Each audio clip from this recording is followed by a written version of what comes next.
I said that having read through Blake Lively's complaint, that it was evident to me that she was likely under the influence when she filed her complaint. Well, it's still getting messier and messier in the It Ends With Us feud between co-stars Blake Lively and Justin Baldoni. Blake Lively and Ryan Reynolds, two of Hollywood's biggest names, find themselves at the center of a scandal so massive it feels ripped straight out of a high-stakes courtroom drama. But this isn't a movie. It's real life, and the stakes couldn't be higher. What began as a creative partnership on the film adaptation of Colleen Hoover's best-selling novel It Ends With Us has spiraled into a public and legal spectacle that's threatening to derail not just careers, but reputations. So how do we get here? Let's rewind and unpack the drama step by step. Some major scoops. I mean, everybody's talking because the sink is shipping and people want to get onto lifeboats. So let's jump right in. Welcome back to Candace. Blake Lively, known for her meticulous attention to detail and hands-on approach, has always been more than just a performer. For years, she's been celebrated as a creative force, someone who dives headfirst into every project she's a part of. On Gossip Girl, she famously worked closely with costume designers, viewing fashion as an intrinsic storytelling tool. "I come in and I'm like, this is what we're going to do," she once explained, highlighting her passion for using wardrobe to build characters.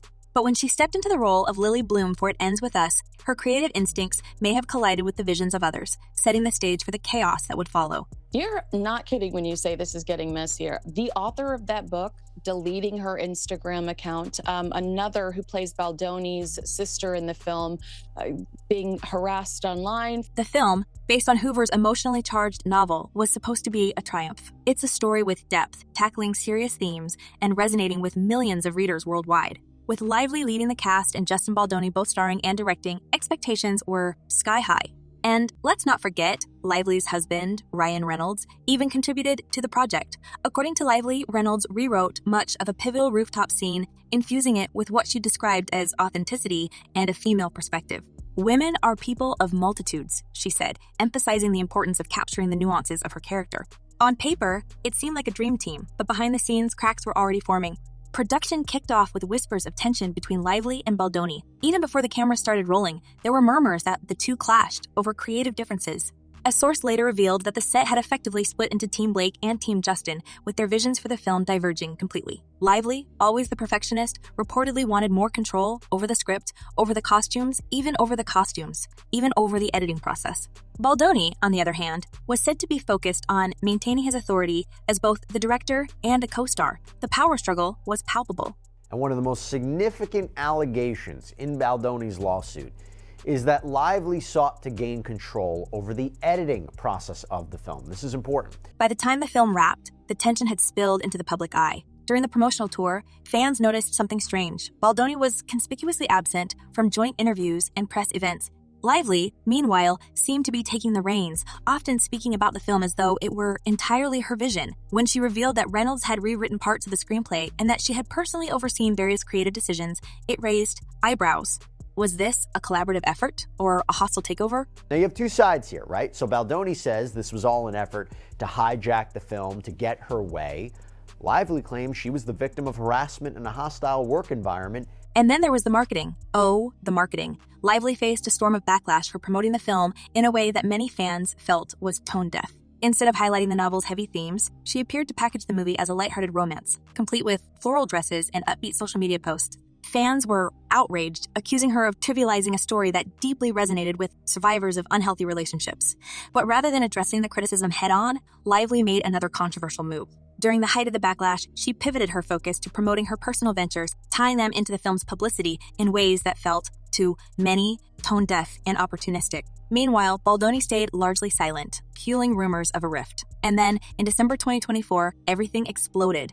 Lively filed a lawsuit against him, claiming that the set of It Ends With Us had been a hostile environment. Her allegations were serious. She accused Baldoni of inappropriate behavior, of creating a toxic workplace, and, most damningly, of orchestrating a smear campaign to ruin her reputation. According to her legal team, Baldoni's actions had cost her not only her peace of mind, but also her standing in the industry.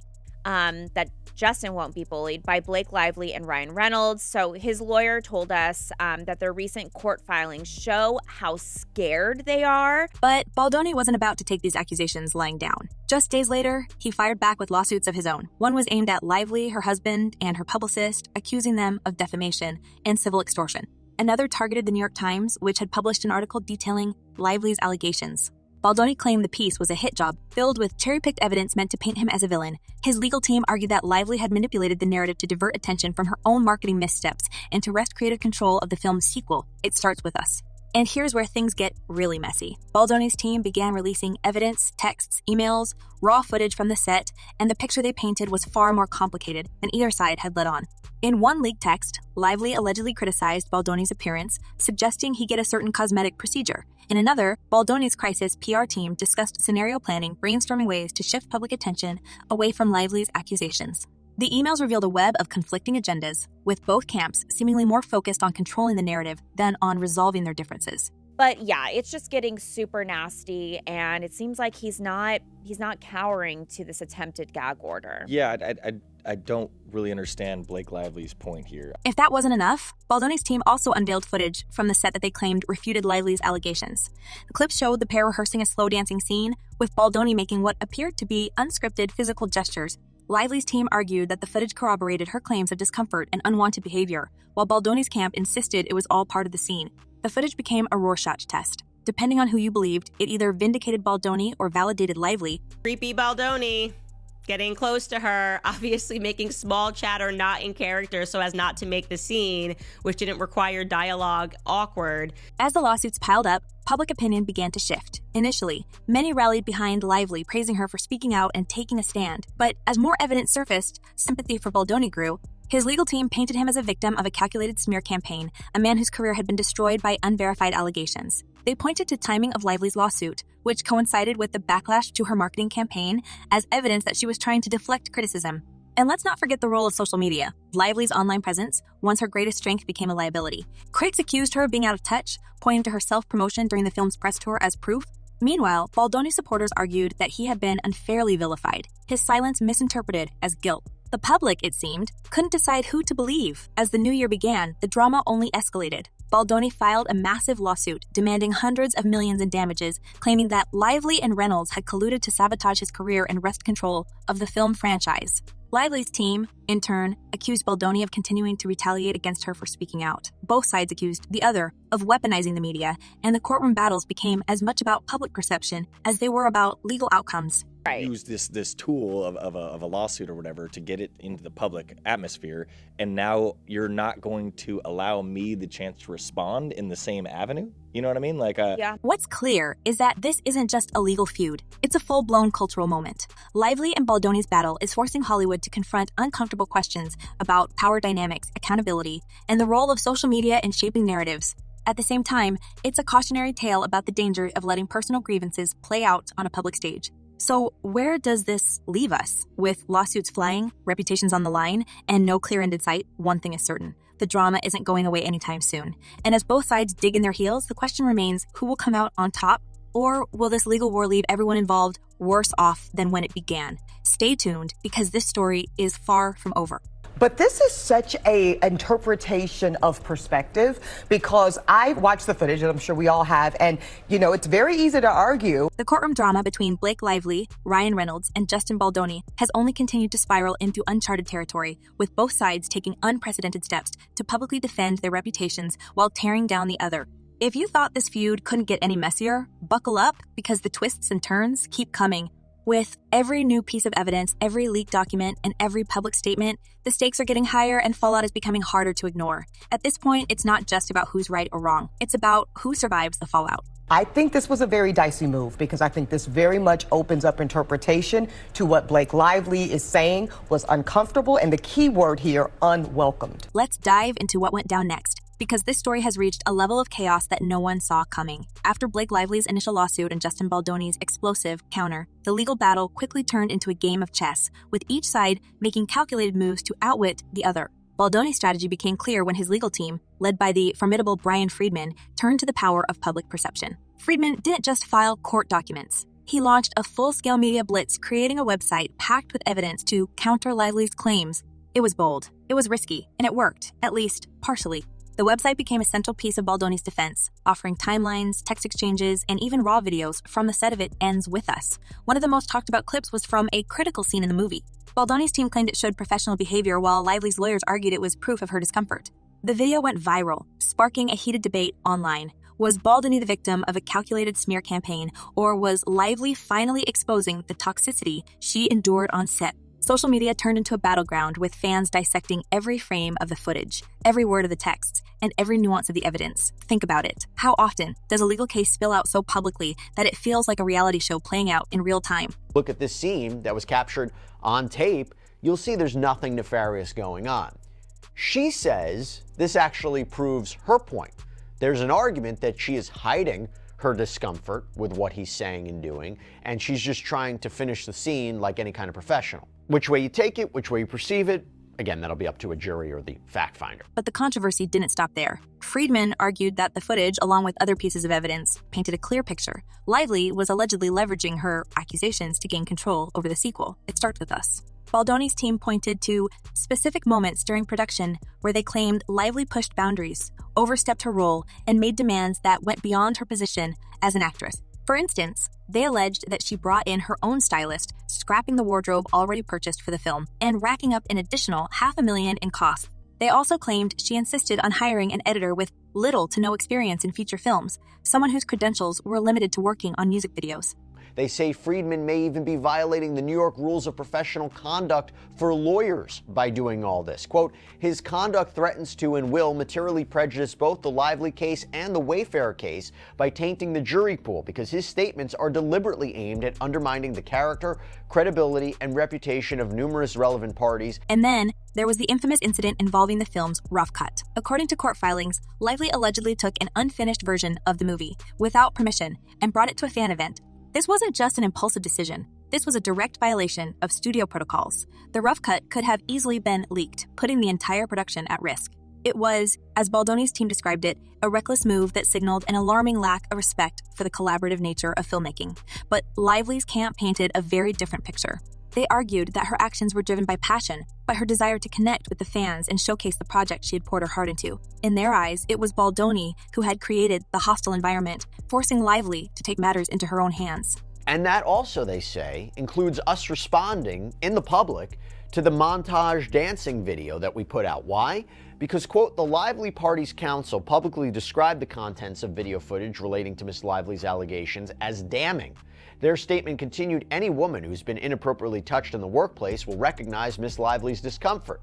Meanwhile, public perception of Lively began to shift. In the months following her lawsuit, she had largely stayed out of the spotlight, avoiding red carpets and press events, but her silence didn't help her case. Critics began to question whether she was truly the victim she claimed to be, or if she had overplayed her hand.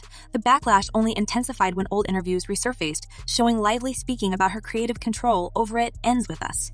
In one podcast appearance, she admitted to rewriting scenes, overseeing the wardrobe, and even stepping in during the editing process. These admissions, while seemingly innocuous at the time, became ammunition for Baldoni's team. If Lively had such a significant role in shaping the film, how could she claim to have been powerless? Blake Lively and Ryan Reynolds are seeking to dismiss Justin Baldoni's $400 million lawsuit against them. And then there was the matter of the promotional campaign. Baldoni's legal team argued that Lively's decisions during the press tour had caused irreparable damage to the film's reputation. Her marketing strategy, emphasizing lighthearted elements while downplaying the story's serious themes, had backfired spectacularly, alienating fans of the original novel. But instead of taking responsibility, Baldoni claimed Lively had shifted the blame onto him and his team. Court documents revealed that Lively had allegedly tried to pressure Baldoni into releasing a public apology, one that would absolve her of any wrongdoing while pinning the backlash squarely on him. The proposed statement, as detailed in the filings, was stunning in its implications. It read, in part, we mutually agreed that the cast would be promoting the film separately and understood why. We have always said we were not perfect, and even if we unintentionally make mistakes, we will always own them. The message was clear. Baldoni and his team were expected to take the fall for what had gone wrong, but Baldoni refused. He didn't release the statement, and the backlash against Lively continued to grow. Liz Plank was out, instantly said she quit, a show of support and solidarity with Blake after everything dropped, and people began looking into it. This brings us to the present, where the legal battle shows no signs of slowing down. In fact, it's only getting more intense. Baldoni recently filed a massive lawsuit against Lively, Reynolds, and their publicist, seeking damages for what he described as a deliberate campaign to destroy his career. The lawsuit accused them of everything from defamation to civil extortion, alleging that they had orchestrated a smear campaign to wrest control of the film franchise from him. Lively's team, of course, has denied these claims, calling them a desperate attempt to distract from her original allegations. But here's the kicker. Baldoni's lawsuit wasn't just about the damage to his reputation. It was about money, lots of it. His team argued that Lively's actions had cost him millions in lost opportunities, from canceled projects to severed business relationships. They pointed to the fallout from the New York Times article, which had painted Baldoni in an unflattering light and led to his agent dropping him. Baldoni's career, they argued, was in free fall, all because of Lively's accusations. Ladies and gentlemen, just buckle up. This is amazing. If you really want to get into how psychotic Ryan Reynolds is, the fact that he cast her as an expert for this will really clarify that for you, okay? I'm thinking, oh, it's got to be something important.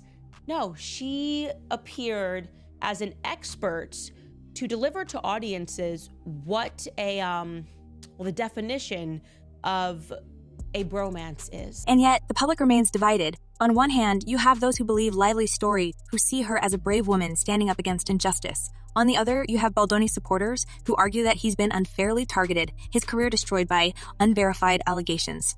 The truth, as always, is likely somewhere in between. But in the court of public opinion, nuance often gets lost. People want heroes and villains, black and white. And in this case, both sides have done their best to cast themselves as the former and their opponent as the latter. I heard on very good authority that the same was done to Liz Plank, okay? So they primed her, got her as an expert of bromance.